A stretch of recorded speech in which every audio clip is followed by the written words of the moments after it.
Le Lévitique, chapitre 24. L'Éternel parla à Moïse et dit: Ordonne aux enfants d'Israël de t'apporter pour le chandelier de l'huile pure d'olive concassée, afin d'entretenir les lampes continuellement. C'est en dehors du voile qui est devant le témoignage, dans la tente d'assignation, qu'Aaron la préparera pour que les lampes brûlent continuellement du soir au matin en présence de l'Éternel. C'est une loi perpétuelle pour vos descendants.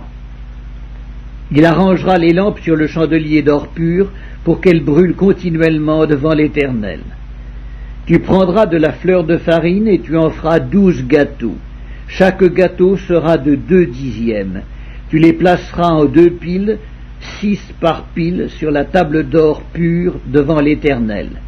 Tu mettras de l'encens pur sur chaque pile, et il sera sur le pain comme souvenir, comme une offrande consumée par le feu devant l'Éternel.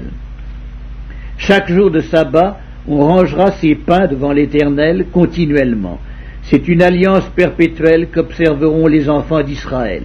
Ils appartiendront à Aaron et à ses fils, et ils les mangeront dans un lieu saint, car ce sera pour eux une chose très sainte, une part des offrandes consumées par le feu devant l'Éternel.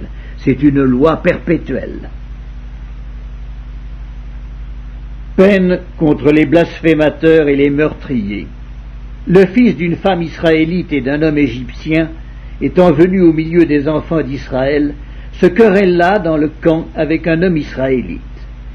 Le fils de la femme israélite blasphéma et maudit le nom de Dieu. On l'amena à Moïse. Sa mère s'appelait Shelomith, fille de Dibri, de la tribu de Dan.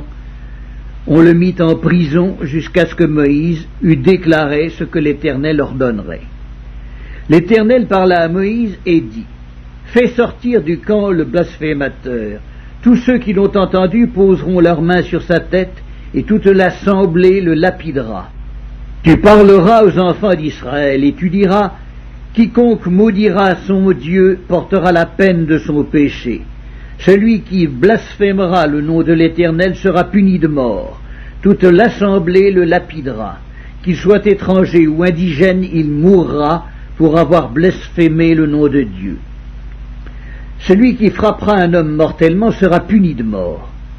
Celui qui frappera un animal mortellement le remplacera, vie pour vie. Si quelqu'un blesse son prochain, il lui sera fait comme il a fait. Fracture pour fracture, œil pour œil, dent pour dent. Il lui sera fait la même blessure qu'il a faite à son prochain. Celui qui tuera un animal le remplacera, mais celui qui tuera un homme sera puni de mort. Vous aurez la même loi, l'étranger comme l'indigène, car je suis l'Éternel, votre Dieu. Moïse parla aux enfants d'Israël, ils firent sortir du camp le blasphémateur, et ils le lapidèrent. Les enfants d'Israël se conformèrent à l'ordre que l'Éternel avait donné à Moïse.